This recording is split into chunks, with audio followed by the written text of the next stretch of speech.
제 중학교, 고등학교, 대학교 선배이시고 버파림의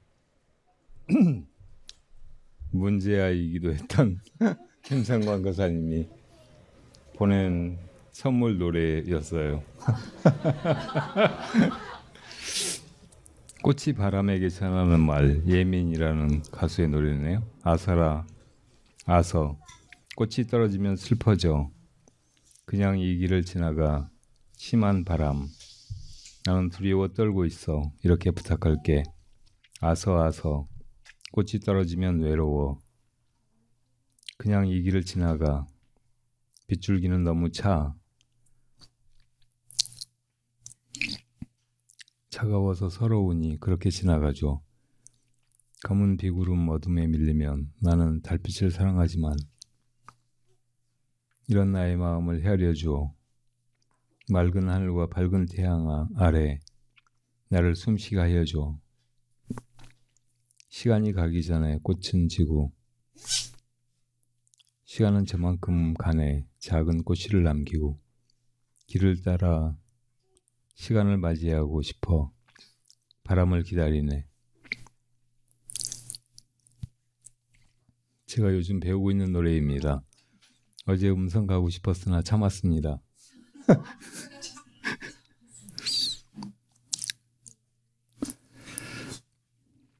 불교 문화에 대해서 아무것도 모르는 저에게 공양할 때 스님하고 겸상하라고 해서 겸상했다가 다른 거사가 하지 말라고 해서 다른 상에서 먹었고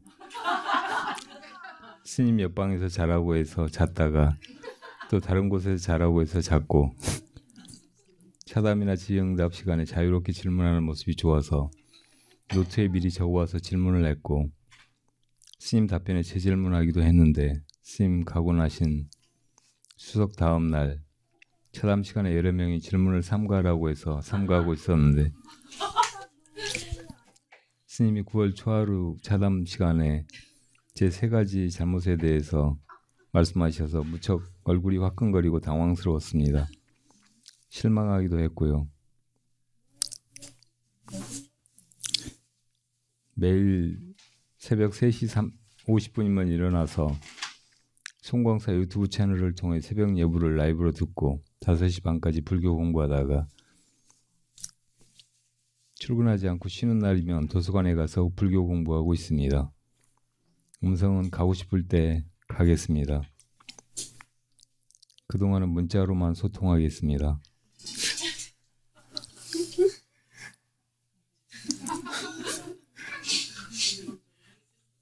이거 웃을 일이 아닌 것 같아요. 웃지 마세요.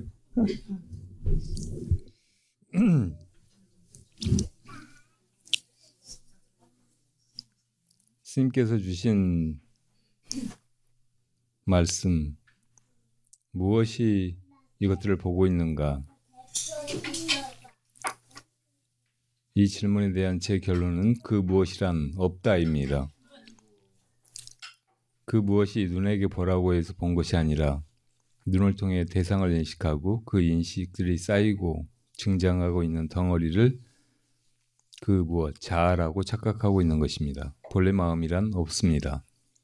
참 나도 없습니다. 김성관도 없고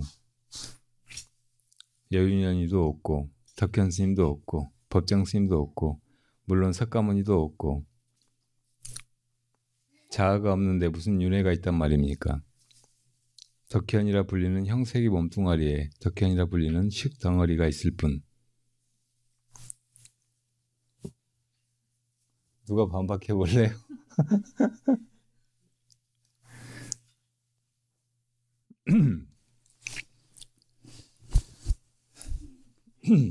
우선 이 거사님이 우리 버파림에 그리고 불교와 저의 관심이 있어서 우리 절에 오셨다가 처음엔 의욕적으로 이런저런 절의 행사나 법회나 차담 모임에 동참하고 또 자유롭게 질문도 하고 나오는 말들에 논박도 하고 하면서 잘 해가다가 좀 정도에 지나치거나 승가의 어떤 방식에 맞지 않다고 여러분들이 이야기를 하시고 하면서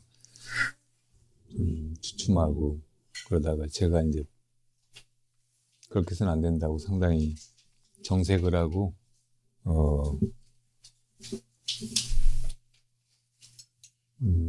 충원 내지는 그 경책을 드렸더니 그거를 이렇게 받아들이신 것 같아요. 근데 당연한 것이기도 한데 이 기회에 절에 어떤 마음으로 와야 되는지 승가에 어떤 마음으로 동참하고 함께 이 구도의 길을 가야 하는지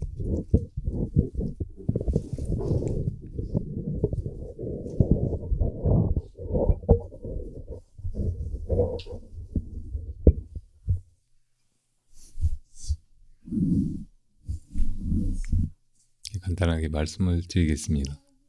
이따가 법회 시간에도 바라승아제 오늘 69번째 여행자처럼 살고 있는가 하는 제목으로 연결되는 말씀을 드릴 것 같은데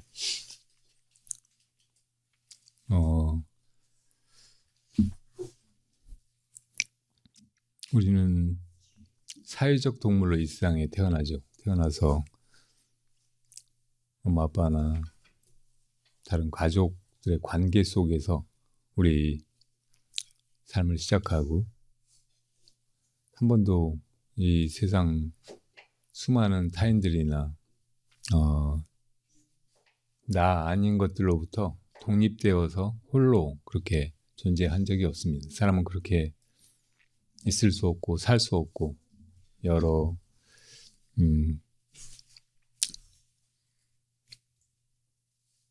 다른 인연들이 합해져서 이 몸뚱이를 가지고 살아가는 거니까요. 부처님의 눈으로 보면 이 세상 자체가 성부를 향해서 나아가는 수행의 도량이고 그래서 모르고 산다고 해도 그냥 이렇게 살아가는 사람들이 다 결국은 자기 마음을 찾는, 마음을 깨닫는 그런 구도의 길을 가는 것이고 덧없이 이 생사가 일회성으로 지나가거나 무의미하게 반복되는 것이 아니라 그렇게 우리를 마음 찾는 여행길에서 많은 것들의 도움을 받고 또 많은 이들과 함께 성부를 향한 바라승아제의 길을 가고 있는 거죠.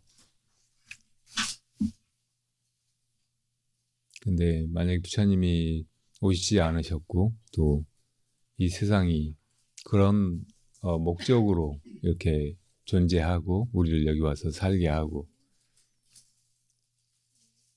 또 마음의 깨달음을 향해서 나아가게 한다는 것을 드러내 보이시지 않으셨다면 사실은 아무도 이 세상의 궁극적인 존재 이유나 목적을 알지 못했을 거예요. 그 어떤 사상가나 철학자 혹은 종교적인 지도자들도 그것을 알기는 참으로 어려웠을 것입니다.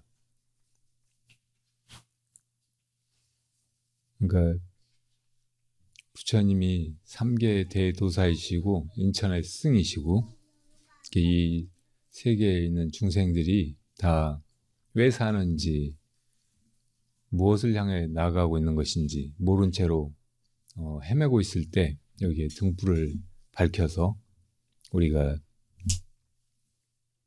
부처되기 위해서 다 함께 가고 있는 것이라고 가장 궁극적인 진리를 드러내 주신 것이니까요.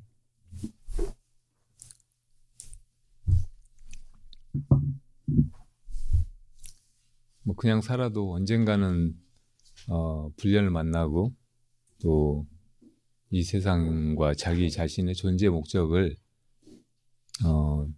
믿고 받아들이고 또 나아가서 깨달을 때가 있을지 모르지만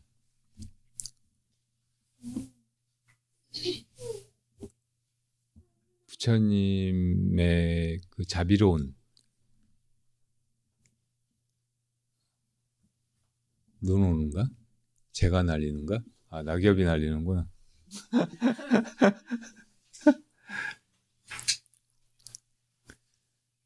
부처님의 가르침을 통하지 않고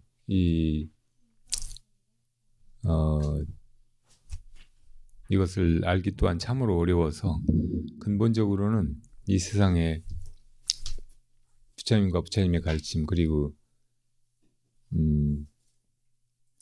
승단이라고 하는 삼보의 존재가 있다는 것이 이루 말할 수 없이 감사한 일이에요. 이것 없이 우리가 아까 말한 존재의 목적이나 우리의 갈 길을 스스로 알아차리기는 거의 불가능에 가까우니까요. 그래서 부처님께 그리고 이 승가에 또 부처님이 깨달으신 그 법을 향해서 나아오려고 하는 사람은 먼저 간절한 목마름이 있어야 해요. 먼저 길을 찾고 있는 사람이어야 돼요. 여기저기 헤매고 온갖 구렁텅이나 가시밭길에서 고통을 당하고 그럼에도 불구하고 그 길을 멈추거나 되돌아가지 못하고 계속해서 나아가면서 그 속에서 끝없이 정말 좋은 그 안락의 땅을 향해서 곧게 난 그런 바른 길을 찾는 마음이 있어야 된다는 말이죠. 그러니까 그런 구도심 이것이 불자에게 제일 필요한 것 같아요. 이 김성광 거사님의 경우에는 그게 약간 부족한 상태에서 처음에 절에 오셨어요. 그러니까 유튜브를 뒤져보다가 학교 후배가 출가해가지고 어디 갔나 뭐하나 어떻게 사나 궁금했는데 제가 거기 나오니까 반가워서 그냥 저를 만나러 온 거였어요. 근데 저도 그런 태도 때문에 이제 당신이 불교 배우러 왔으니까 기본부터 차근차근 배워가지고 하심하면서 겸손하게 이런 가르침을 받아들이고 또 살면서 애써 실천하려고 하고 그렇게 차근차근 다져나가야 된다고 말씀드리지를 못했어요. 그러니까 그분이 지금까지 이렇게 살아온 방식이나 가지고 있던 세계관에 비친 그대로의 불교 이것이 이제 처음에 이분이 가지고 있던 선입견이었는데 그걸 크게 이렇게 벗어나지 못한 상태에서 그래도 이제 그런 구도심을 가지고 이 승가에 모여가지고 이미 그 길을 가고 있는 앞서가는 도반들의 존재를 잘 의식하지 못하고 그 속에서 이제 어떤 자리에 있어야 하는지 어떤 태도로 함께해야 하는지 모른 채로 막 그렇게 해온 거죠. 더군다나 이제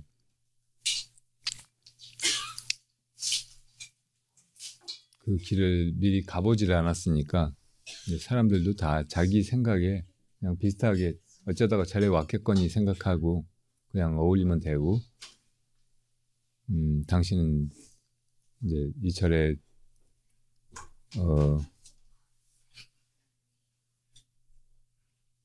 중요한 자리에 있는 스님하고 친하고 하니까 그냥 옆에 앉아서 스님이 이렇게 대접해 주는가 보다 생각하고 이게 자연스럽게 받아들이신 것 같아요. 거기까지는 좋았는데 이제 나중에 사람들이 그렇게 하면 안 된다 이렇게 얘기를 했을 때 그거를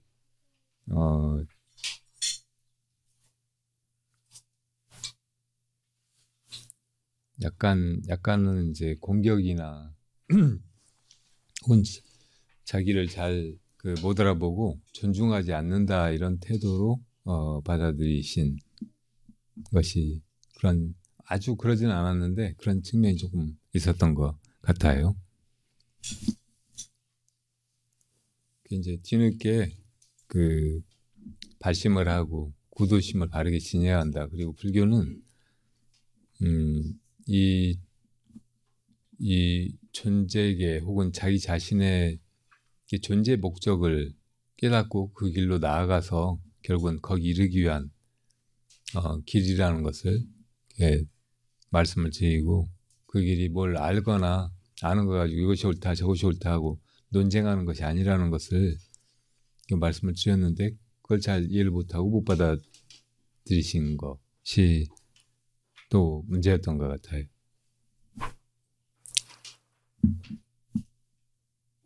근데 지금 이제 마음의 상처를 받고 우리 절에는 안 오겠다 이렇게 하신 상황은 아니고 좀 이제 기다렸다가 다시 마음이 나면 오시겠다 하셨는데, 그렇게 새로 오시면은 처음부터 이제 차근차근 그렇게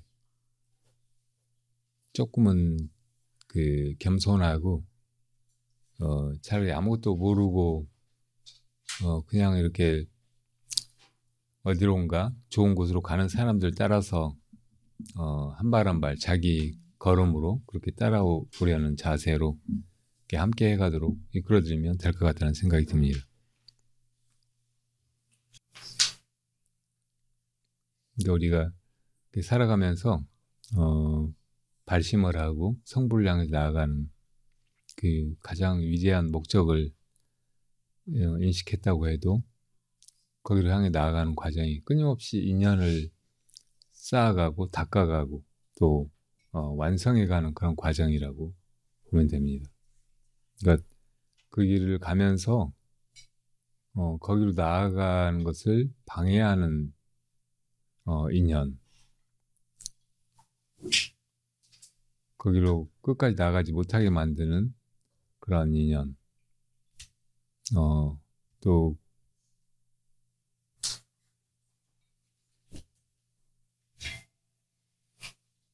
그 길로 함께 가지 못하고 혼자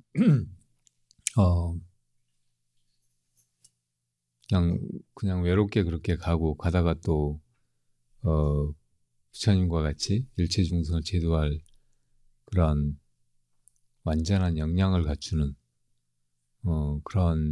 그러지 못하는 그런 인연들에 빠져들고 거기 매이고 하다면 또 이제 그 1대4 인연에서 벗어나서 그냥 그렇게 이렇게 헤매거나 혹은 중도에 멈추거나 되돌아서게 될 거예요. 방황이나 혼란 그리고 고통과 무상함 속에서 그 길을 찾지 못하게 될 수도 있는 거죠.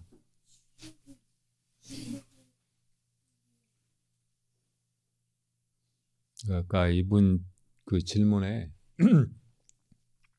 무엇이 이것들을 다 보고 있는가, 무엇이 이 모든 것들을 하고 있는가 그런 식으로 물으라고 제가 이 먹고 하는 그 화두를 이렇게 살아가면서 순간순간 돌이켜서 생생하게 제기하라고 그렇게 줄곧 말씀을 드렸더니 자기가 그렇게 물어보니까 혹은 이제 거기에 대해서 따지고 보니까 공부해 보니까 그런 거 없더라.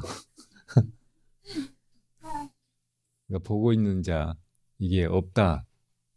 그거를 이제 만약에 참나 라고 한다면 참나 그런 거 없다. 이렇게 이제 지금 말하고 있는 거예요. 근본적으로 있다 없다 하는 것이 분별에 속해요.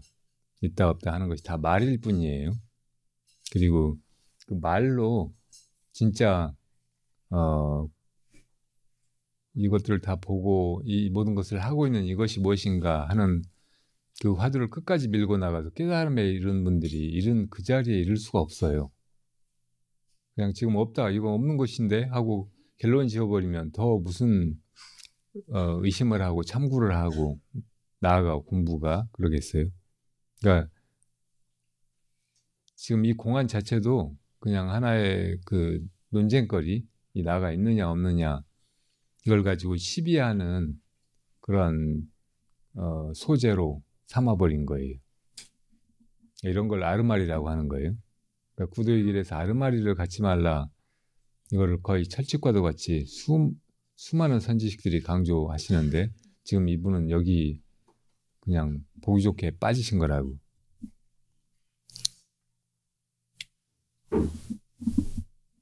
물론 이제 부처님도 당신이 깨달으신 것을 말로 드러내야 했을 때 무아연기라고 말씀하시기도 했죠. 그러니까 이 나가 없다. 나가 다 사람들은 있다고 생각하고 이 육신을 자아라고 생각하고 또 이 자아가 이것저것을 하고 보고 듣고 뭐 이렇게 살고 있다고 생각하잖아요. 그 살고 있던 그 자아가 언젠가는 소멸하게 되니까 그건 죽음이라고 하고 그 생사 속에서 우리가 수많은 고통을 당하는 것인데 부처님은 꿰뚫어 보면 이 자아란 없는 것이고 인연의 소치일 뿐이다. 인연이 화합해서 자아라고 하는 생각도 혹은 나의 이 나가 생겨난 것이다. 그래서 그걸 꿰뚫어서 무아의 이치를 통달하면 이 생사가 실제하고 그 생사 속에서 우리가 고통을 당하는 것에서 벗어나게 된다. 이것이 생사 해탈이라고 가르치신 거죠. 근데 지금 제가 드리는 말씀처럼 이런 거를 이론적으로 이해하면 부처님은 자아가 없다고 가르치셨구나. 이렇게 이제 속으로 생각하게 되고 그 생각을 이제 하나의 그 기준, 진리의 그 변할 수 없는 말씀으로만 그렇게 고정시키게 되면은 여러 가지 문제, 폐단에 또 봉착하는 거예요. 다 사람들이 이제 자아가 없다고 생각하고 그냥 아무렇게나 살거나 또 아무것도 안 하거나 그런다면 어떻게 되겠어요? 뭐 예컨대 이제 우리가 무소유 이야기 하잖아요. 그러니까 내 것이 어딨어? 네 것이 어딨어? 이렇게 생각하면 아무 사람 거나 막 갖다가 쓰고 입고 막 엉망진창이 될 거 아니에요, 세상이. 그러니까 그렇게 지혜의 눈으로 꿰뚫어 보면 내 것이 없어요. 분명히 무소유라고. 다른 사람 것도 없어요. 그렇지만 그건 그렇게 꿰뚫어 보는 관점일 뿐이어야지 이거 내 거 아니다. 이건 네 거 아니다. 이렇게 말하거나 또 막 그렇게 알고 그렇게 살고 그렇게 행동하기 시작하면 엉망진창이 되는 거예요. 반야신경 부처님께서 색즉시공 공즉시색이라고 말씀하신 것은 그런 관점으로 통찰하라고 그렇게 조견하라고 그래야만 고통에서 벗어난다고 가르치신 거예요. 근데 있는 것을 없다고 말하고 없는 것을 있다고 말하고 하면 얼마나 말의 세계가 혼란스럽겠어요. 또 그렇게 뒤죽박죽인 채로 살아간다고 하면 우리 삶이 가능하겠냐고. 이 세상이 이렇게 조화롭게 질서 있게 돌아갈 수가 있겠느냐고요. 그러니까 이건 관을 얘기하는 거예요. 관점을 얘기하는 거지 생각이나 말이나 행동 이걸 그렇게 하라는 말, 뒤죽박죽으로 하라는 말이 아닌 거예요. 그러니까 부처님의 무아론도 그런 관점으로 봐야 돼. 무소유나 무아도 그런 관점으로 볼 뿐이어야지 그냥 나 없다 하고 다른 사람 막 때리고 죽이고 해놓고 내가 없는데 내가 뭘 죽이고 때리고 했다는 말이야. 이렇게 하면은 다 그냥 엉망진창이 돼버리는 거죠. 그렇게 하면 안 되는 거예요. 그러니까 무아론도 그런 관점으로 통찰할 뿐이지 그걸 막 말하고 그 말에 이제 의지해가지고 막 그렇게 행동하고 살아가기 시작하면 아무것도 아니게 돼버리는 거예요. 진리가 그냥 오히려 없는 이만 못하게 돼버린단 말이에요. 그러니까 진짜 진리는 그런 관점의 차원에 있는 것이지 반야의 차원에 있는 것이지 그런 말 속에 있는 것이 아닌 거예요. 부처님의 그 말씀으로 된 설법의 그 과정도 결국은 이 중도적인 무아 이걸 향해서 계속 심화되어 가고 있다고 말할 수가 있다고. 우리 이 중생계에서는 다 자아가 있다고 생각하고 살고 있잖아요. 그런 고정관념에 완전히 틀어박혀 가지고 그걸 절대 버릴 생각을 못 한다. 근데 이 열반에 이르려면 먼저 자아가 실제가 아니라는 것을 깨달아야 돼. 그렇게 비춰볼 수 있어야 돼. 그래야 이제 그것이 생사하고 생사 속에서 고통을 받는 것에서 벗어나게 되니까. 그래서 이제 소승법을 말씀하실 때는 무아를 분명히 얘기하신 거예요. 무아 연기를. 그건 이제 중생들이 자아가 있다고 생각한 거를 부순 거예요. 근데 이제 소승의 아라한이 된 사람들이 나 없어. 이제 나는 생사도 없고 더 이상 태어날 일도 없고 고통을 당할 일도 없어 하고 거기 머물러 있을 때 부처님이 그게 또 아니라고 하신 거예요. 이게 없는 것만이 아니다. 꿈속이지만 환의 세계이지만 분명히 이 생사의 세계가 있고 그 생사의 세계에서 중생들이 고통을 당하고 있으니까 이 중생을 건지기 위해서 정말 이게 꿈이라는 걸 알았다면 꿈속에서 뭐 고통을 당하거나 뭐가 힘들거나 해도 이건 꿈일 뿐이니까 그런 마음으로 중생에게 뛰어들어야 된다. 다시 이 생사의 세계에 돌아와서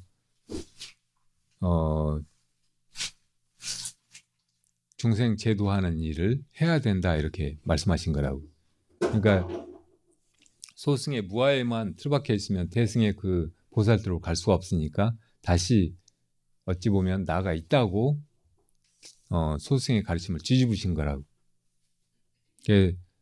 대승의 열반, 이 열반의 사덕을 상락아정이라고 하잖아요. 그러니까 소승법에서는 상의 반대로 무상을 가르치셨고 낙의 반대로 모든 게 다 고라고 가르치셨고 아의 반대로 무아를 가르치셨고 또 이 세 개가 다 열반의 모습이고 깨끗한 모습인데 소승법에서는 이게 다 부정한 것이라고 가르치셨잖아요. 깨끗하지 않은 것이라고. 근데 이걸 다 뒤집은 것이 대승법의 대승열반의 상락아정이에요. 나가 있다고 가르치신 거라고. 환이지만 보살이 나가 여전히 무아지만 그 무아로서의 무엇인가가 다시 세상에 와야 되고 중생을 제도해야 되고 한데 그것을 그냥 없다고만 생각하고 그 자리에 틀박혀 있으면 소승의 열반에 딱 걸려 있는 것이잖아요. 그걸 다시 뒤집어 가지고 어찌 보면 나를 다시 세우라고 가르치신 것이 대승법이라고. 근데 또 이제 최상승법하고 이제 일불승법, 법화경 같은 데 보면 소승 대승이 다 이게 방편이고 사실은 중생도 없고 중생을 제도해야 될 일도 없다고 열반을 향해서 나아가는 것도 사실은 없는 거고 오직 그냥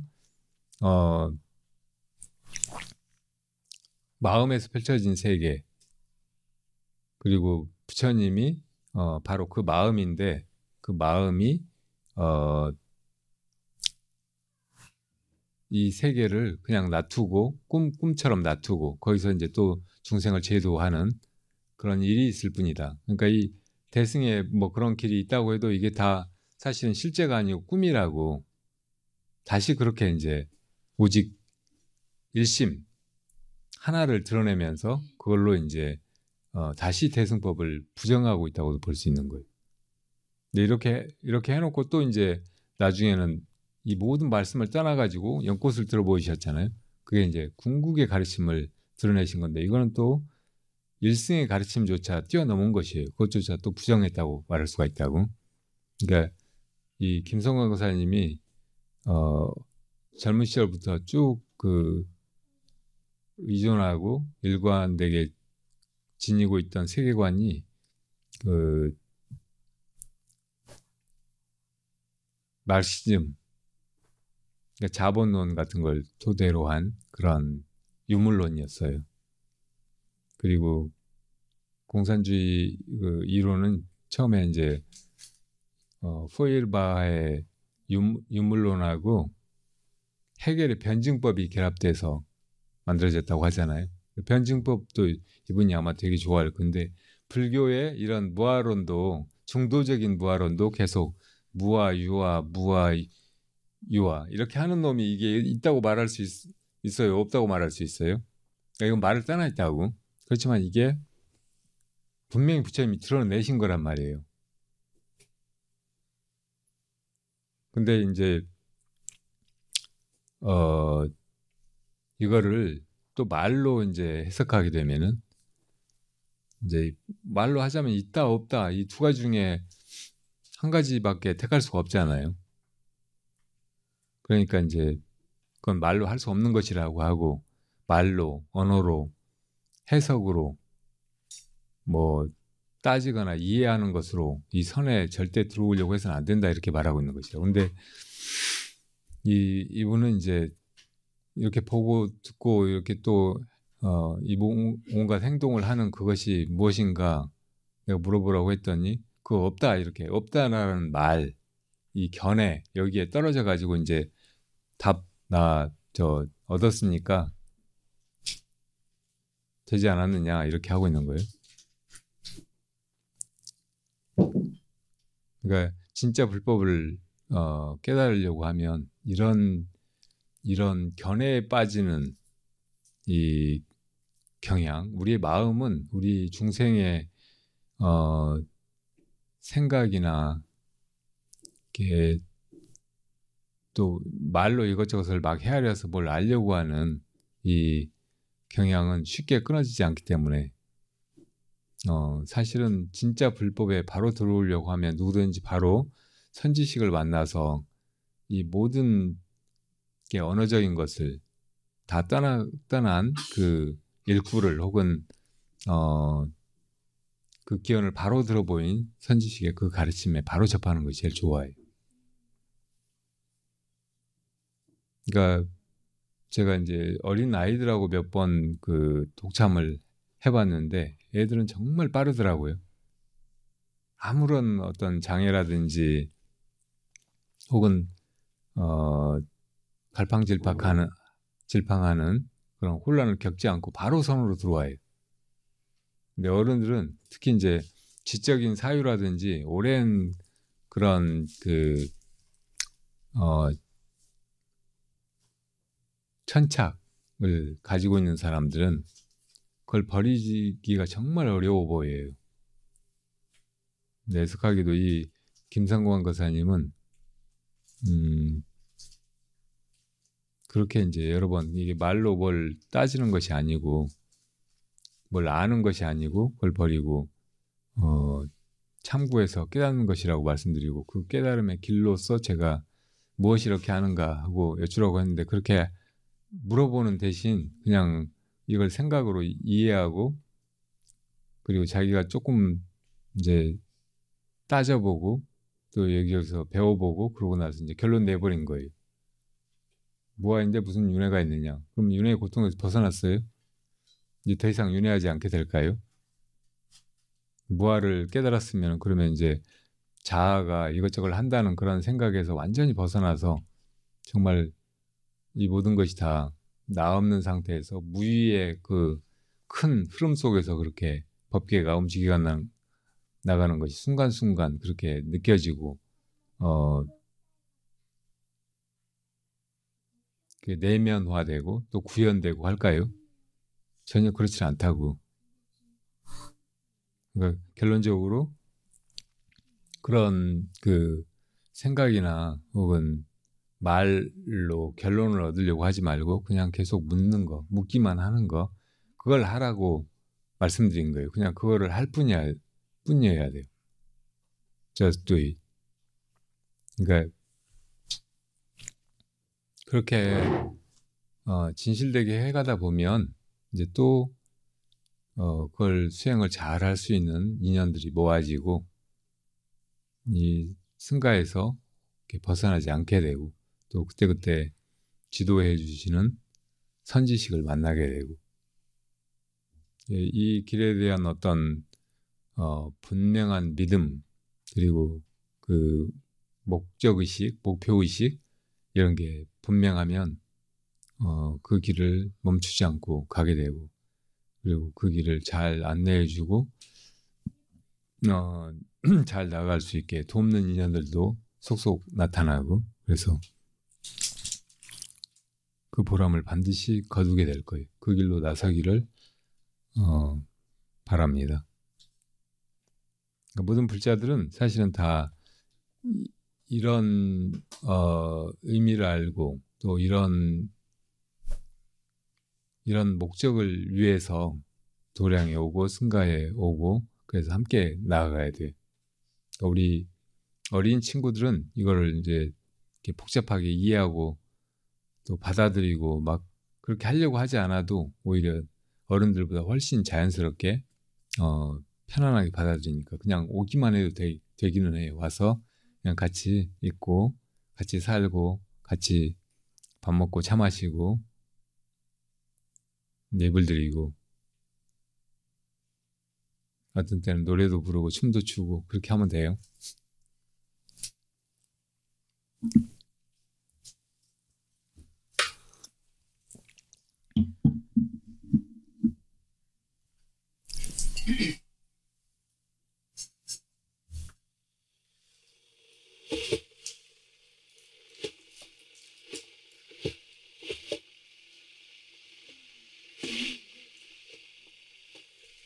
그러니까 절에 와서 스님한테 무례하게 했다든지 혹은 대중의 질서를 어지럽혔다든지 그런 것으로 경색하는 게 아니고 이 불법이 그런 식으로 이 아는 것이라든지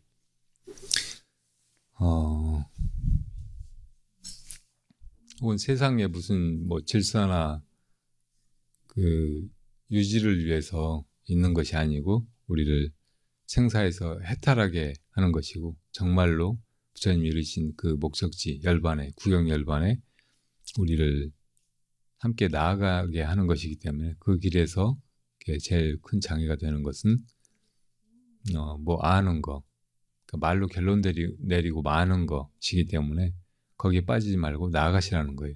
그렇게 그냥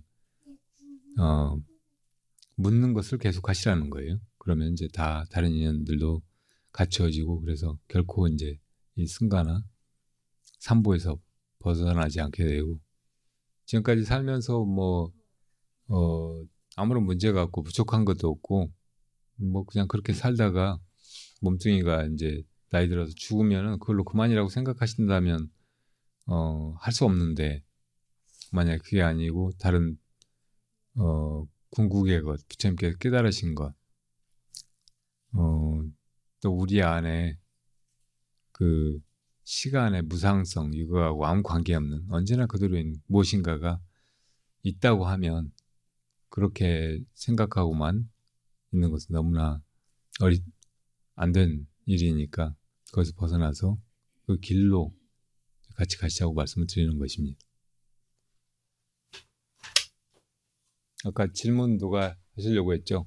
네, 네, 스님 질문할 수 있게 기회 주셔서 진심으로 감사합니다. 다름이 아니고 저는 김성광 거사님의 얼굴을 뵌 적은 없어서 어떤 분이신지 전혀 모르는데 그 거사님이 이제 여기 절에 드나드시는 거를 유튜브 영상을 보면서 그분 목소리나 이제 이런 거는 이제 많이 들어봤거든요, 영상에서. 근데 이제 스님께서 그 거사님이 여기를 드나드신다는 그런 이야기를 제가 이제 그런 걸 보면서 스님께서는 분명히 그 거사님은 스님께 특별한 그런 손님이실 수도 있고 그런 분이시니까 분명히 따로 어떤 특별한 예우를 해주고 계실 것이다라는 그런 그 상상, 그 추측을 했거든요, 제가. 근데 지난달 초하루법회에 왔을 때 그 차담 시간에 스님께서 이제 그런 말씀을 하셔가지고 내가 상상했던 그것이 맞구나 하고 사실은 조금은 의아하게 생각하기도 하고 그리고 부처님의 가르침을 그대로 실천을 하고자 한다면 그것은 많이 어긋나는 그런 건데 왜 스님께서 그러셨을까 생각을 하면서 제가 스님께서 그런 행동을 하신 그 부분에 있어서는 그것이 바로 스님의 어떤 분별심이나 차별심이 아닐까라는 그런 생각을 저는 제가 스스로 해봤거든요. 그래서 그것이 맞는 것인지 아니면 제가 엉뚱하게 스님을 함부로 이렇게 저렇게 판단을 하고 나름대로 소설을 쓰고 있는 것인지는 잘 모르겠으나 근데 제가 보살님 얘기를 잘 모르겠는데요. 우선 내가 그 거사님을 내 선배고 또 그럴 만한 분이니까 그렇게 이제 뭐 밥 먹을 때 겸상하라고 내 옆방에 주무시라고 하고 막 이렇게 특별하게 네. 예우를 한 거 이게 잘못됐다고 보신 거예요? 아니면 스님께서 그게 당연하다고 보신 거예요? 아니요, 그건 절대 잘못됐다고 저는 생각을 하거든요. 잘못됐다고 생각하셨다고요? 네, 네, 네. 근데 스님께서 네. 제가 여쭤보지는 않았지만, 네. 그러니까 내가 그렇게 이제 분별하고 그런 식으로 잘못 네, 대우를 하고 막 그런 것에 대해서 이제 보살님이 이게 문제가 있다고 느꼈다는 말이네요. 그러니까 스님께서 그렇게 하고 계시지 않을까 저는 상상을 했는데 스님께서 네네. 진짜 그렇게 말씀을 하셔가지고 네, 내가 잘못했어요. 사실은 제가 학교에서 학부모들이 제일 싫어하는 게 담임교사가 학생들을 차별하는 거 그거 제일 싫어하거든요. 근데 네. 우리 선생님이 내 아이를 차별하고 있다, 아니면 내 아이만 특별히 더 미워하고 있다 이렇게 네. 하는 거 제일 싫어하는데 스님께서 이제 여기 네. 도반님들과 이렇게 하실 때 그런 것을 조금 더 염두에 두셔야 되지 않나 하는 그런 예. 알겠습니다. 그런데 사람마다 여러 인연이 다르게 형성이 되잖아요. 저는 이제 여러분들에게는 여기 도량의 스님인데 또 김성관 거사한테는 학교의 후배이기도 하고 네, 또 뭐 저를 낳아주신 어머니한테는 그냥 아들일 뿐이고 네, 뭐 그렇게 이제 이렇게 다층적인 그런 존재니까 그때 이제 이게 얽혀가지고 처신이 애매한 경우가 있어요. 그러니까 이분은 이제 분명히 절에 왔으니까 절의 신도인데 네, 신도니까 다 평등하게 똑같이 그렇게 돼야 되는데 이분은 자기가 내 선배라고 알고 이제 찾아온 거예요. 그러니까 내가 그거를 처음부터 그냥 무시하고 네, 저 순서대로 저 아래에 가서 네. 뭐 이렇게 하라고 할 수가 없으니까 원래 그렇게 네. 하셔야 된다고 저는 생각을 하는데 그렇게 했어야 되는데 제가 잘못했다고요. 그러니까 나중에 바로 잡으려고 했더니 이게 막 이제 네. 더 힘들어진 거예요. 원상복귀가 어려워. 네, 어서 오세요. 네. 근데 보살님이 내가 잘못했다고 막 그렇게 따지는 거 이건 잘하는 거예요?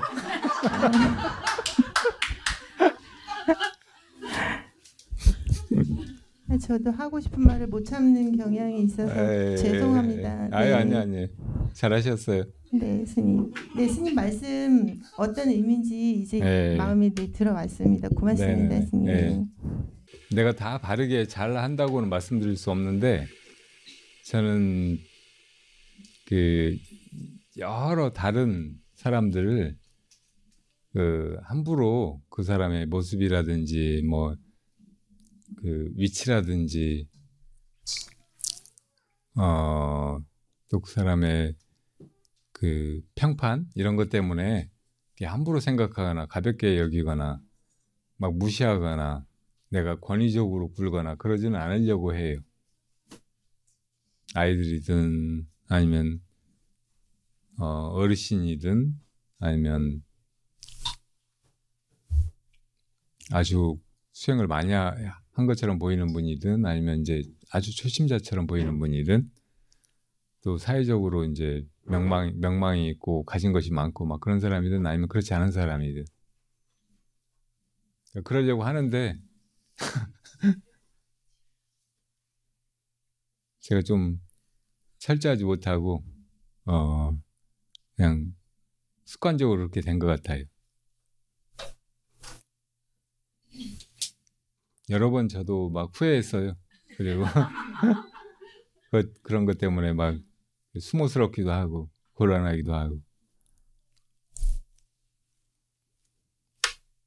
지난번 그 추하로법회 때인가 그분이 이제 그런 그 저의 몇 가지 경책을 받아들이시고 그런 모습은 상당히 좋아 보였어요. 근데 이제 나중에 그것 때문인지 이렇게 허리도 못 펴고 막 너무 이렇게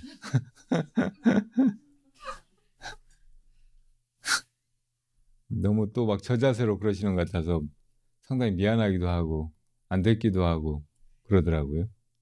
근데 그분이 이제 그렇게 된 것에 그 술을 오래 마신 과거가 상당한 영향을 미쳤다고 봐요. 처음에 제가 이제 개인적으로 딱 마주했는데 이야기하는 방식이 술 취한 사람 같더라고요. 그러니까 한 40년을 하루도 안 빼고 그냥 거의 만취할 때까지 술을 드시던 분이라 완전한 알코올 중독 상태고, 그런 사람은 술을 안 마셔도 술을 마셔서 어느 정도 안정감을 찾은 것보다 더 불안정해요. 그리고 술 취했을 때 방식이 이제 일상화돼 가지고 술 취한 사람들하고 얘기하면 말이 막 두서가 없기도 하고 막 그냥 고집스럽게 자기 주장만 막 하기도 하고 했던 말 또 하고 또 하고 막 하기도 하고 되게 불편하잖아요, 같이 이야기하는 사람이. 근데 약간 그런 게 있어서 이게 좀 걱정스럽다 이렇게 생각을 했었어요.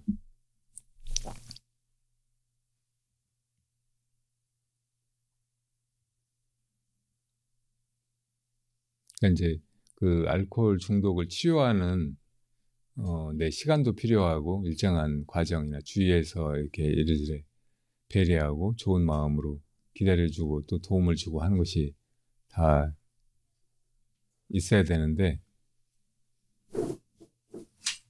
뭐 그런 과정이 자연스럽게 알코올 중독 치료에도 또 그분이 이제 좋은 불자가 되어 나가는데 필요한 일들이었다는 생각도 들어요.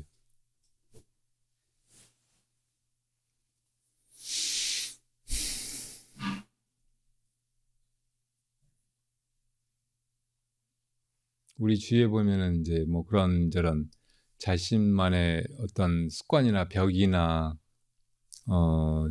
잘못된 오래된 처신 때문에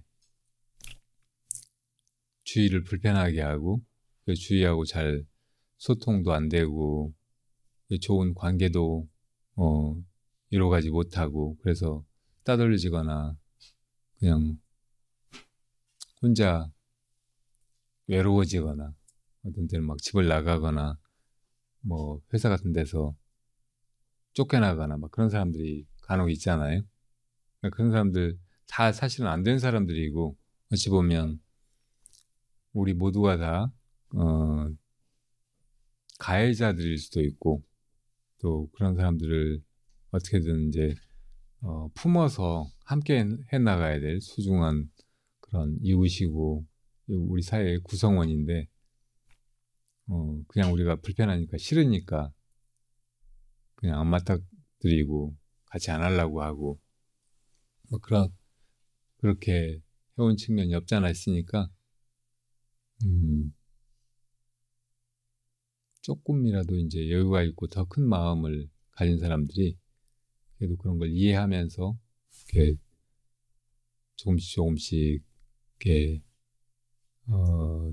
잘못된 행동이나 처신, 습관적인 그런 뭐 것들, 중독성이 있는 뭐 여러 가지 것들, 그런 걸 떠나서 좋은 길로 돌아오도록 이끌어주고 기다려주고 또 그런 조건을 만들어주고 그렇게 할 필요는 있다는 생각이 들어요. 승가에는 별별 사람이 다 들어오잖아요. 좋은 사람들만 오는 게 아니고 극악 무도한 사람도 들어올 수 있고, 어디든 가면 막 그냥 분위기를 어지럽히고 그 조직을 막 깨트리고 와해시키려고 하는 사람도 들어올 수 있고, 바보도 들어올 수 있고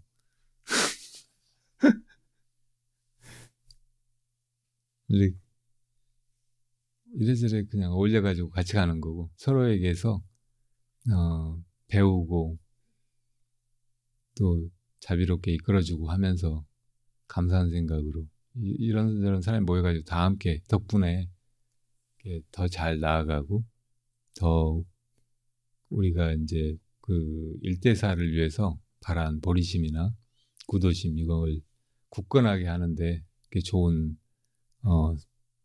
선지식이다 생각하고 그런 사람들도 배제시키지 않고 모시고 나아가는 정신도 필요하다는 생각이 듭니다.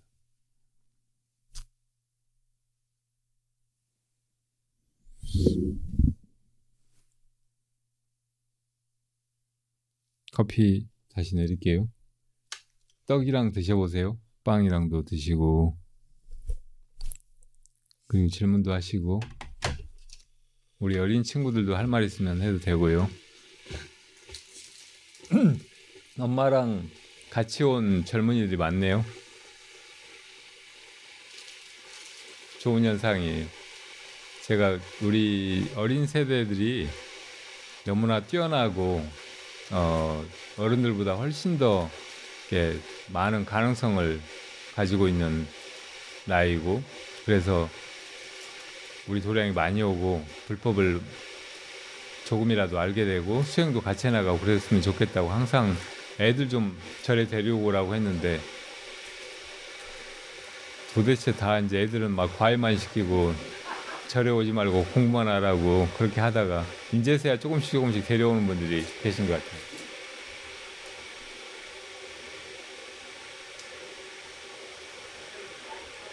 네. 예. 예. 그럴 것 같은데.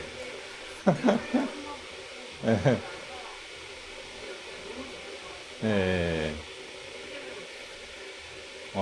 아이고, 너무나 감사합니다. 예, 영광이에요. 오늘 법회 끝나고 제가 가족 면담을, 어,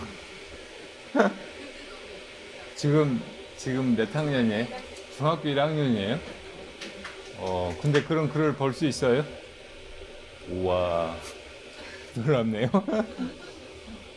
나는 법정 스님 무소유를 중학교 때인가 고등학교 때인가 처음 봤거든요.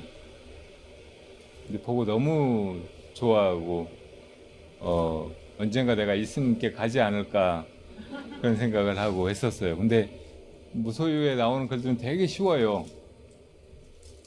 근데 제가 쓰는 글은 그렇게 이제 편안하고 쉽지가 않고, 그동안 살아오면서 막 좌충우돌하고 막 심각해지고 막 했던 것들을 여과 없이 막 쓰고 해가지고 중학교 1학년한테는 굉장히 안 다가오고 어려울 수도 있는데, 그걸 보고 또 사인까지 받으시려고 하니까 제가 너무 영광입니다. 구사님 어서 오세요. 여기 자리 있습니다. 이리 오시죠. 건강히 잘 지내셨어요? 네, 우리 화엄의 회장 거사님이세요. 유상 거사님. 네. 지금 하시는 일이, 사업이 너무 막 어려운, 그리고 굉장히 많은 시간이나 열정을 할애해야 되는 시기여가지고 회장 그 소임을 맡으시고 자주 못 오셨어요. 그래서 되게 이제 미안해하고 그랬는데 오늘 오셔가지고 너무나 반갑고 감사합니다.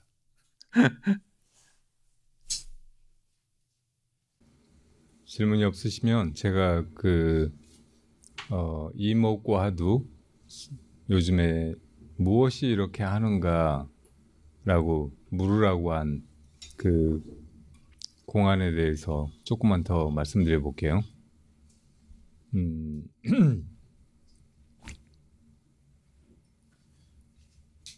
화두라고 하는 말이 원래는 그냥 말이라는 뜻이에요. 조사의 말, 부처님과 다름없이 깨달은 그런 선지식이 그 깨달음의 세계에 대해서 그걸 바로 드러내는 한마디 말, 이런 뜻이거든요. 근데 이 화두, 이거를 두 글자를 굳이 나누어서 그 뜻을 풀어보면 말씀 화자의 머리 두자니까 말의 머리라는 뜻이기도 해요. 그렇게 푸는 분들도 있어요. 그러니까 이 뱀이 지나갈 때 먼저 머리가 가잖아요. 그리고 몸뚱이랑 꼬리가 따라온단 말이에요. 그렇게 우리가 하는 말도 혹은 이제 하는 생각도 이 머리에 뭐가 딱 떠오르고 그다음에 또 이제 그게 쭉 이렇게 이어져 간다고. 그러니까 우리 마음이 계속 이런저런 생각을 하고 있는데, 다시 말하면 마음속으로 계속 뭐라고 짓거리고 있는데 그 머리에다가 이걸 주라는 거예요. 그러니까 무슨 생각을 할 때 속으로 뭐라고 중얼거리거나 할 때 무엇이 이렇게 하는가, 무엇이 이 말을 하는가 속으로 이렇게 물으라는 거라고도 볼 수 있어요.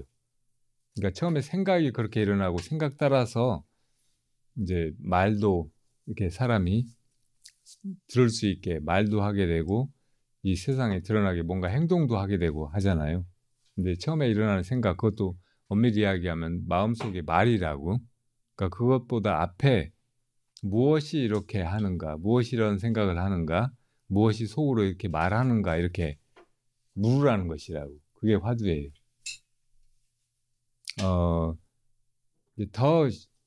더 쉽게 이야기하자면 속으로 무엇이 이렇게 말해봐요. 무엇이 이렇게, 무엇이 속으로 말해봐요. 그렇게 할 때 무엇인가가 무엇이 하잖아요. 무엇이라고 말하는 그 무엇인가가 있다고. 그 주체가. 그것은 무엇이라고 말하기 전에도 있어요. 이걸 말머리라고 하는 거라고, 화두라고. 무엇이 이렇게 무엇이라고 하는가, 이렇게만 해도 돼. 이게 사실은 굉장히 단순하고 명쾌한 것이에요. 그러니까 복잡하게 하지 말고, 우리가 뭐 살면서 하는 거는 크게 나누면은 보고 듣고 느끼고 아는 거, 행동하는 거, 뭐 이렇게 나눌 수도 있지만 세세하게 나누면 1000가지, 10,000가지, 84,000가지, 수억 가지잖아요. 몸으로 하는 거, 또 말로 하는 거, 생각으로 하는 거. 그러니까 신업, 구업, 의업이라고 하죠. 그러니까 이 모든 마음속의 움직임, 이 업, 이것을 무엇인가 하고 있다. 하나의 그것이. 근데 그거를 온갖 것을 하면서 이건 뭐가고 이건 뭐가고 이건 뭐가고 이렇게 하면 되게 복잡해요. 근데 그걸 아주 단순하게 할 필요가 있는데, 제일 단순하게 하자면 속으로 그냥 무엇이 하면서 무엇이 이 무엇이라고 말하지? 이렇게 물어도 된다는 말이에요. 그렇게만 하는 게 굉장히 좋은 방법이에요. 아주 단순하고, 공부가 굉장히 단순하고 안에서 분명해야 돼요. 그러니까 이 불교 수행을 한다, 우리가 부처님이 되기 위해서 그 열반을 향한 혹은 해탈을 향한 피안에 이르기 위한 그 길을 간다, 뭐 이렇게 이제 생각을 하고, 그럼 어떻게 해야 될까, 뭘 준비해야 될까, 기초 수행을 뭘 해야 될까, 뭐 호흡을 관해야 될까, 뭐 염불이나 진언을 뭐 어떻게 해야 될까, 절을 몇 번을 해야 될까, 막 복잡하게 생각할 수 있는데 그런 거 다 필요 없어요. 다 필요 없고 그냥 무엇이 하는가, 이렇게만 물을 수 있으면 이게 진짜 부처님이 새벽별 보고 깨달으신 거, 그걸 우리도 바로 깨닫는 그 길로 그냥 곧장 들어서는 거예요. 해야 될 일은 그것뿐이라고 생각하면 돼. 무엇이 하고 묻는가, 이렇게 스스로 묻는 거예요, 진짜로. 그러니까 마음속으로는 무엇이만 해도 돼. 말은 그렇게 계속 해가고, 그러면서 이제 정말 하는 거는 뭐가 이렇게 무엇이 하지? 이렇게 묻는 거예요. 진짜로 그걸 궁금해하고 의심해야 돼. 이것만 가면 되는 거예요. 이게 이제 진짜 화두를 두는 것이라고.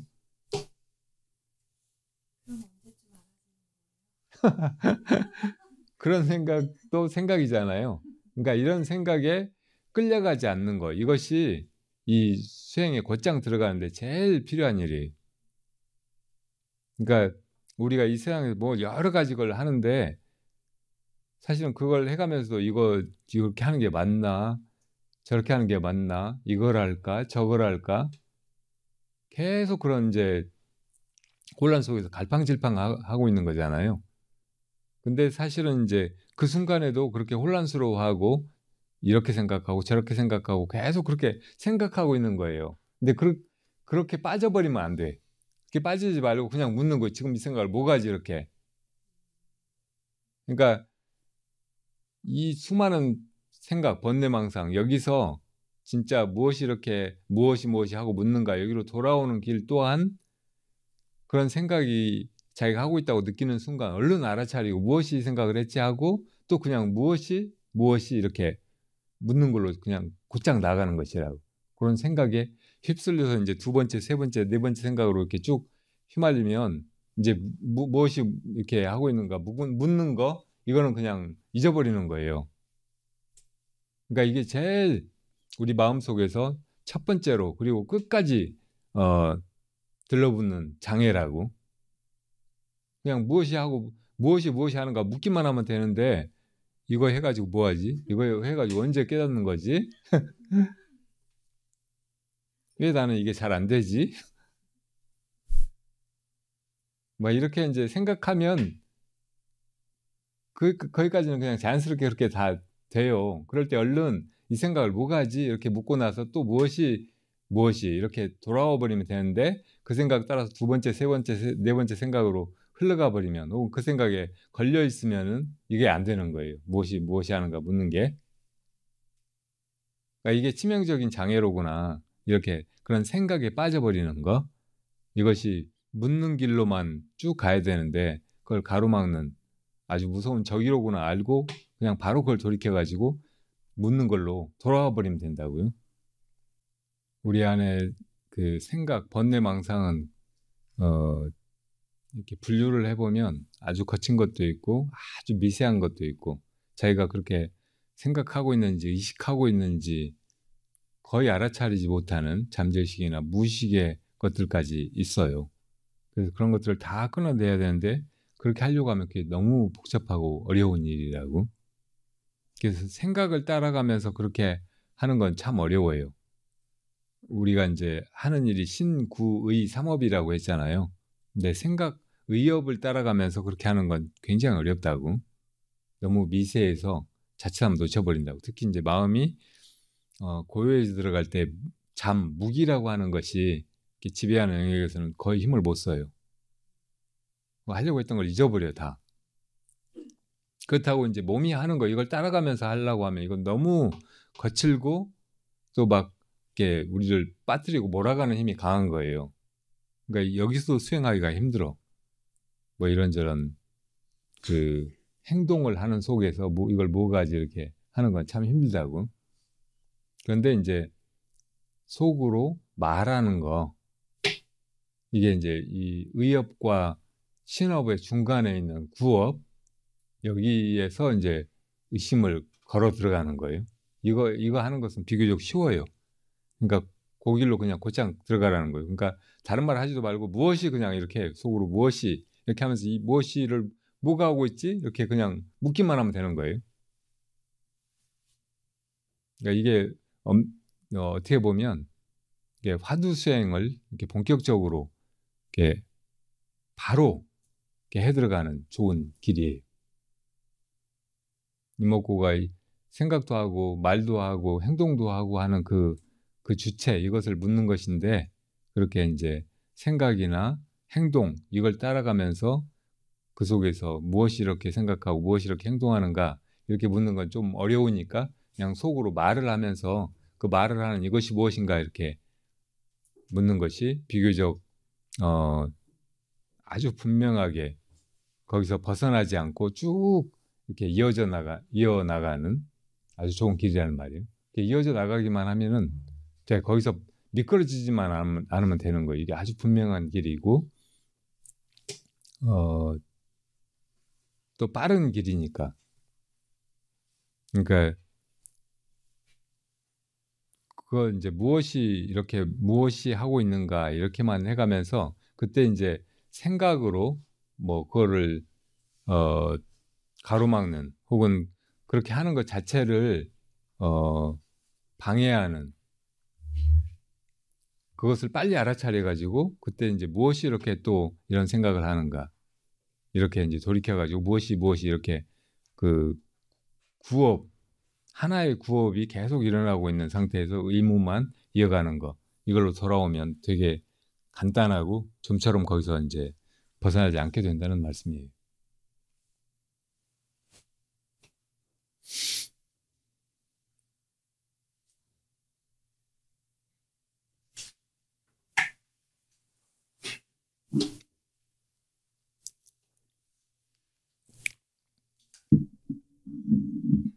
그걸 하루에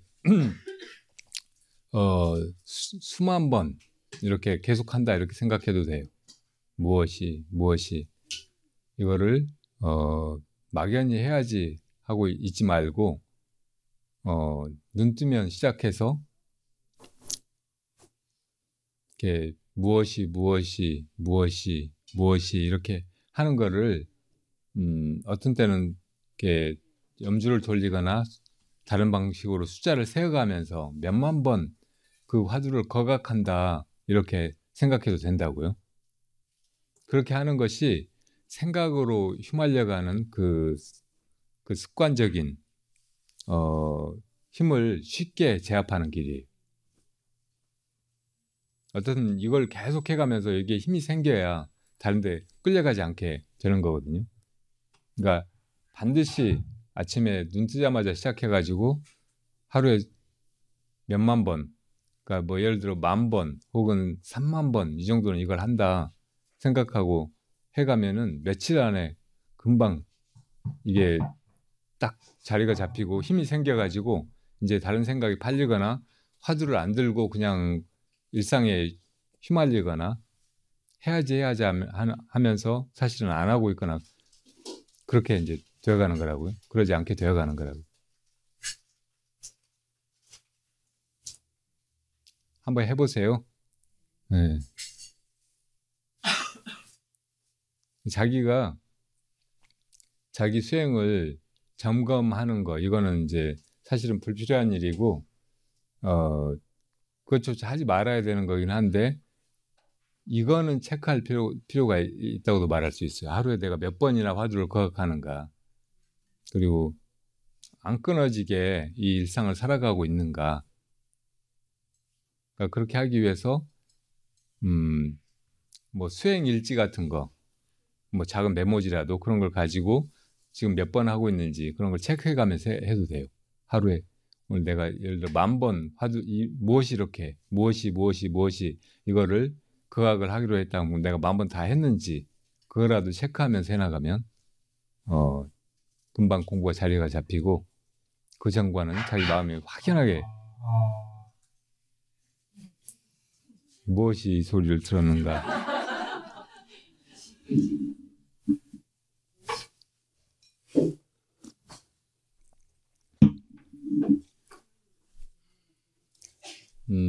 뭐 공부를 하거나 혹은 뭘 연구하거나 지적인 어떤 직업을 가지고 있거나 그런 사람들도 다 이 화두 쓰는 것이 어려운 것이 오랫동안 그렇게 이제 뭘 알아온 습관, 아르마리에 빠져있던 그 마음의 성향, 막 이것 때문에 그러는 거거든요.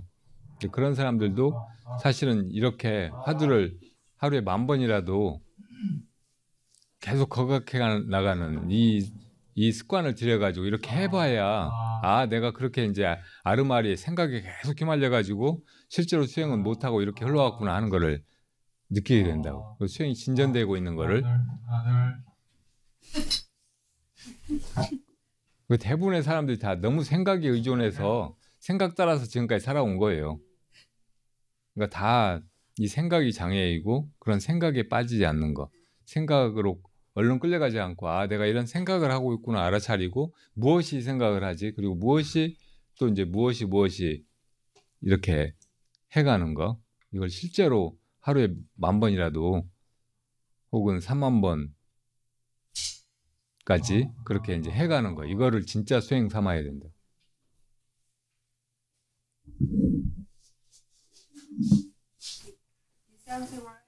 예.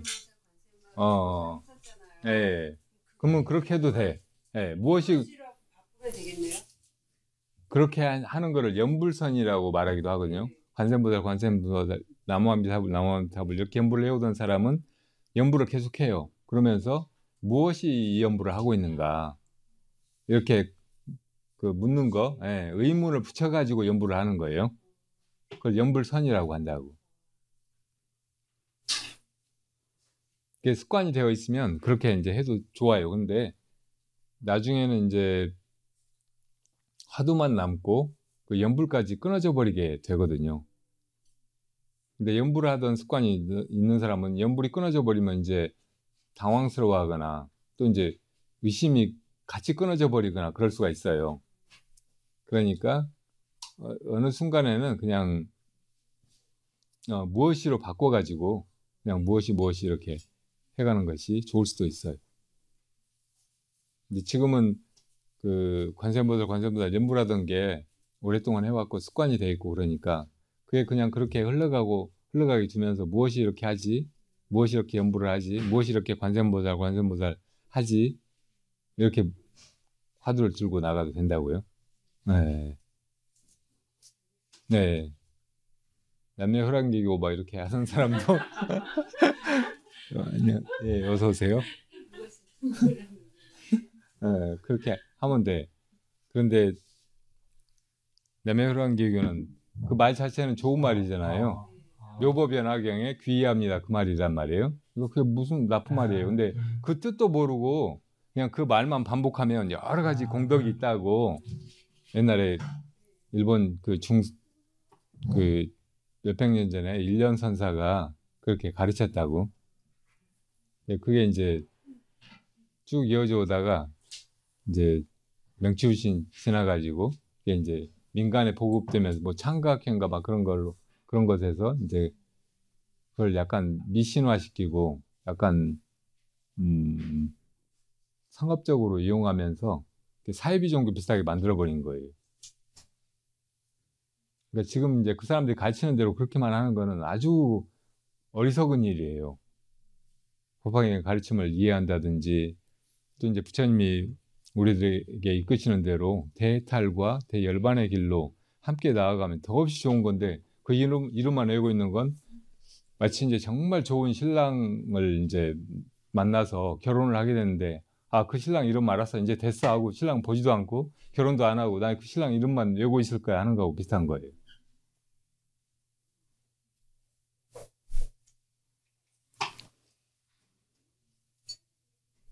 이제 거기다가 이제 무엇이 이렇게 나무아미타불 혹은 관세음보살 혹은 남녀혈안계 이렇게 하는가 이렇게 할 수 있다면 진짜 부처님이 깨달으신 거 그걸 나도 깨닫게 하는 거예요. 그러니까 이건 더 말할 수 없이 부처님 가르침에 바로 정확하게 이렇게 나아가는 거고 부처님이 이제 정말로 칭찬하실 만한 일이고 그런 거예요.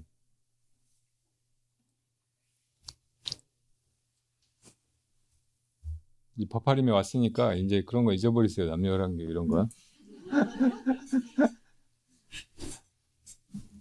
제가 법화경에 대해서 이제 언제 강서를 시작하려고 하는데 이 바라승아제 끝나면은 아마 하게 될 것 같아요.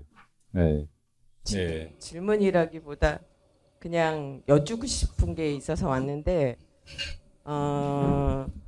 뭐 그 제 개인사이긴 하지만 그러니까 요번에 이제 어머님이 편찮으셔서 이제 입원하셨다 퇴원하셨어요. 그런데 이제 제가 제일 싫었던 콧줄을 하고 나오신 거예요. 뭐예요? 콧줄.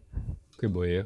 코에다가 이제 이제 음식물을 아니 호흡기는 아니고 음식물을 이제 섭취를 하는 건데 그렇게 한 상태로 집으로 올 수도 있으세요? 아니 요양원으로 가셨죠. 그런데 예. 이제 주사도 이게 흡수가 안 되셔서 중심정맥관인가 그런 걸 해서 이제 주사도 맞으시고 일단은 병원에서 이제 코로나 의식은 있으시고요.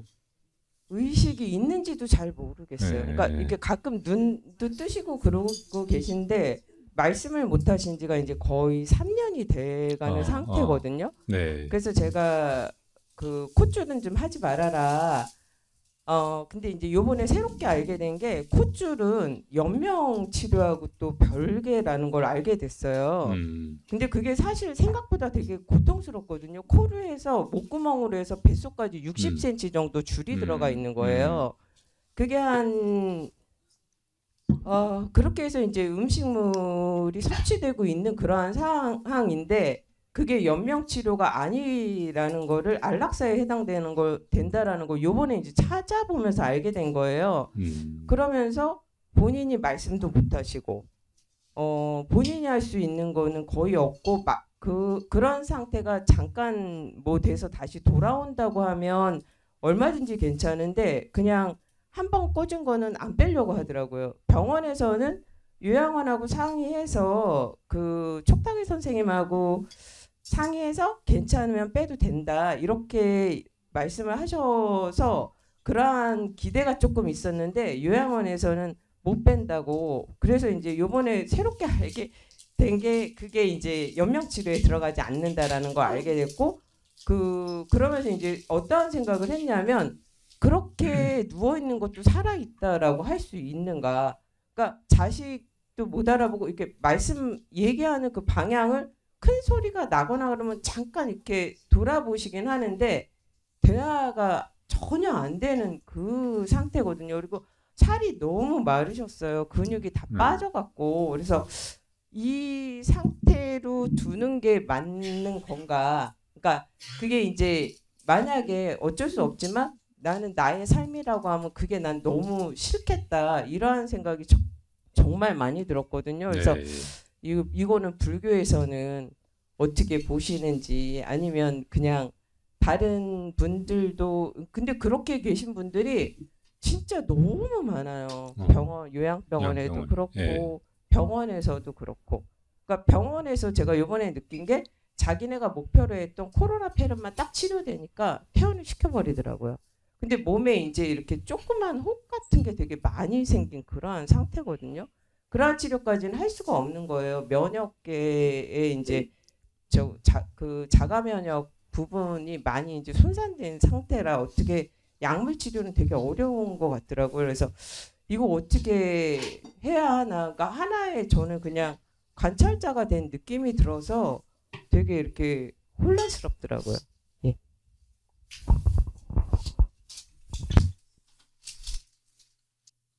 누구나 다 자기 죽음에 대비하고 그 죽음이 오기 전에 죽음을 벗어나야 하죠. 죽음이 없다는 것을, 생사가 본래 없다는 것을 깨달아야 해요. 그래서 죽음에 초연하거나 혹은 자제할 수 있어야죠. 근데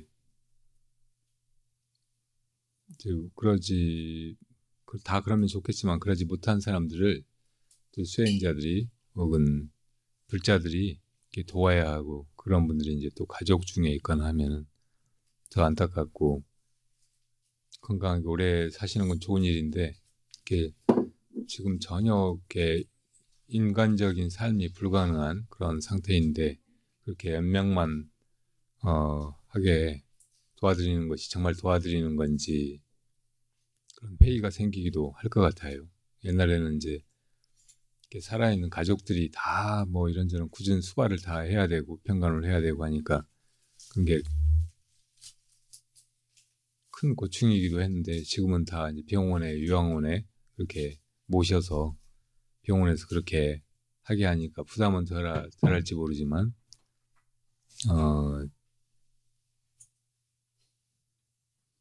병원이나 요양원 같은 데서는 그런 환자들이 이렇게 살아 있어야 이렇게 치료를 계속한다는 명분으로 돈을 벌 수 있으니까 어떻게든 그렇게 살려놓고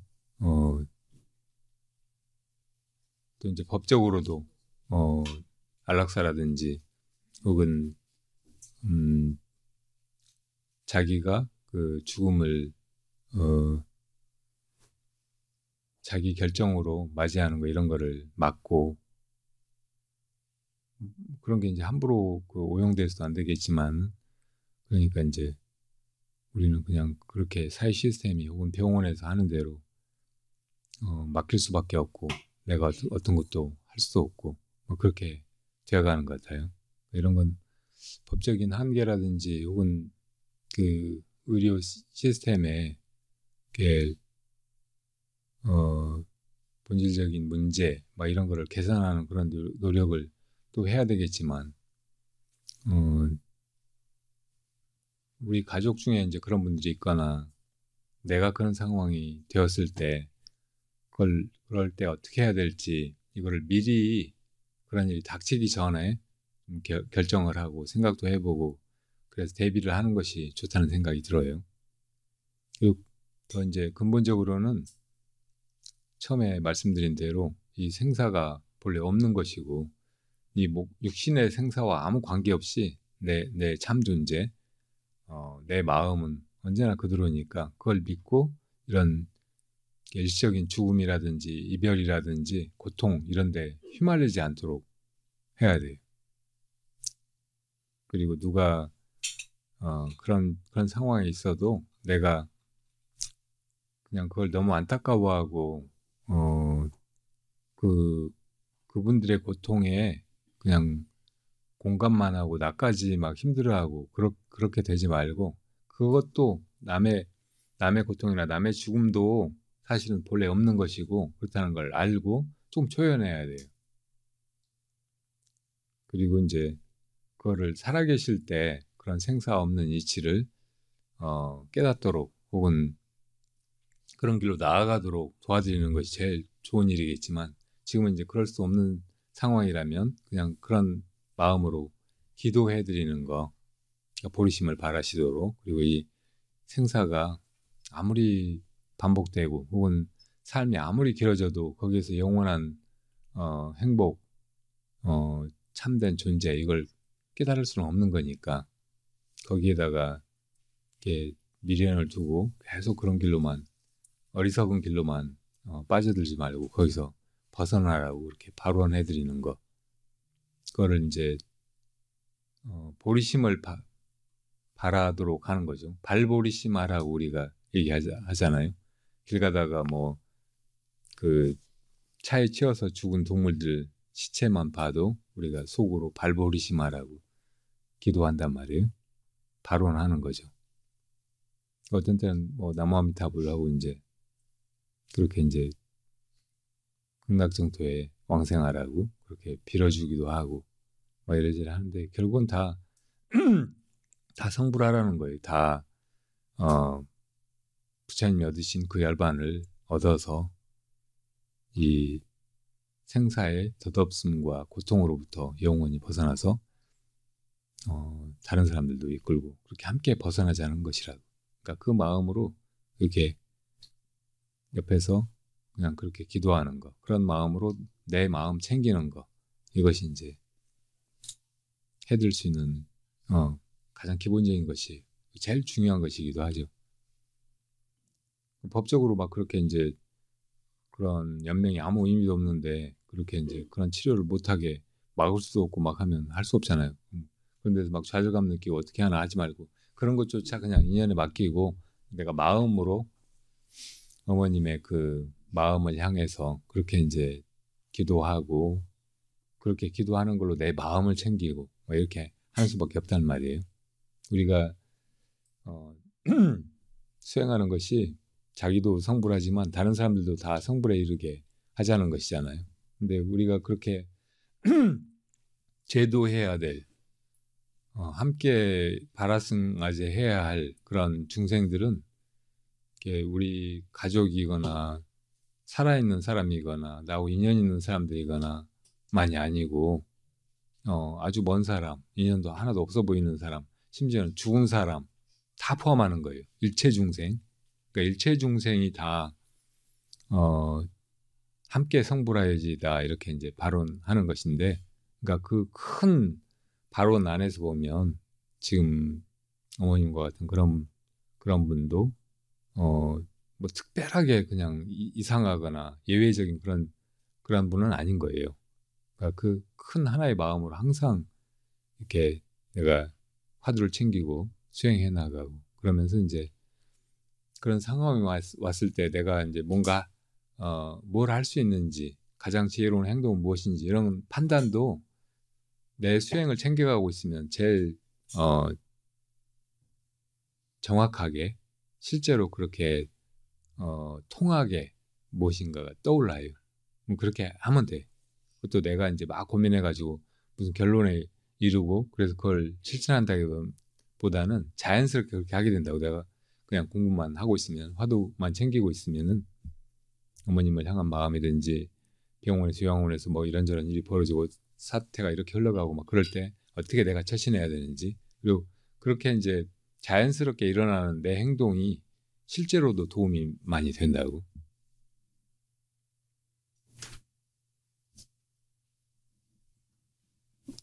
그 주변에 같이 사는 가족이나 친구나 뭐 직장이나 어디 다른데 동료들도 다 이제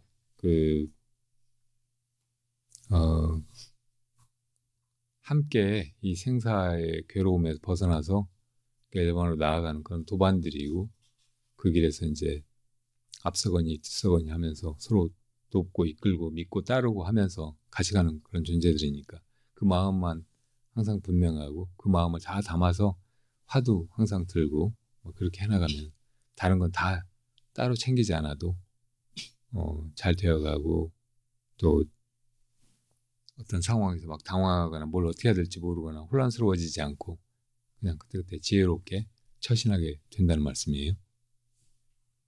그러니까 사회 시스템이나 의료 체계 막 이런 거는 이제 법적으로도 보장이 되고 또 많은 사람들이 그렇게 하고 있으니까 일정한 모두에게 통용되는 그런 방식이 돼가지고 사람이 그런 걸 거부하고 자기만의 어떤 방식을 택하기가 되게 어려워요. 그러니까 어떤 그 내면의 확신이나 이렇게 분명한 수행력이 없으면 그렇게 못한다고. 대부분의 사람은 다 그냥 기껏 막 그렇게 이제 늙어가지고 병으로 제명치료하는 거 이거 아무 의미 없다고 그렇게 생각하고 살다가도 막상 그런 상황이 닥치면 또 그렇게 하게 되는 거예요. 병원에서 검진하러 오라고 하면 또 가가지고 막 뭐 이것저것 재보고 막 조사해보고 하다가 이제 뭐라고 하면 또 위험하다고 하면 또 막 약 먹고 의사가 하라는 대로 하고, 그러다가 또 뭐 어떻게 되면 가서 수술하고 막 입원하고. 그러니까 병원 말 잘 듣고 의사가 하라는 대로 하면은 그렇게 환자로 평생 살다가 그냥 제 인생을 못 살고 그냥 죽어요. 그러니까 우리부터 이제 그런 데서 조금 벗어나서 자기 인생을 자기가 주인이 되어가지고 이렇게 살아가려고 해야 되고, 그게 그냥 한 개인 이 사회 속에서 사회 시스템 속에서 그 흐름에서 벗어나가지고 자유롭게 자기만의 길을 가지 못하는 한 국민 시민으로서는 그렇게 하기가 너무 힘들다고요. 그러니까 수행자가 돼야 수행해서 수행력이 생겨야 된다고. 그래야 이제 비로소 그런 거대한 시스템의 그 흐름에서 벗어나서 어떤 때는 자기만의 길, 바른 길, 정말 좋은 그 목적지에 이르는 더 좋은 길로 나아갈 수가 있다고.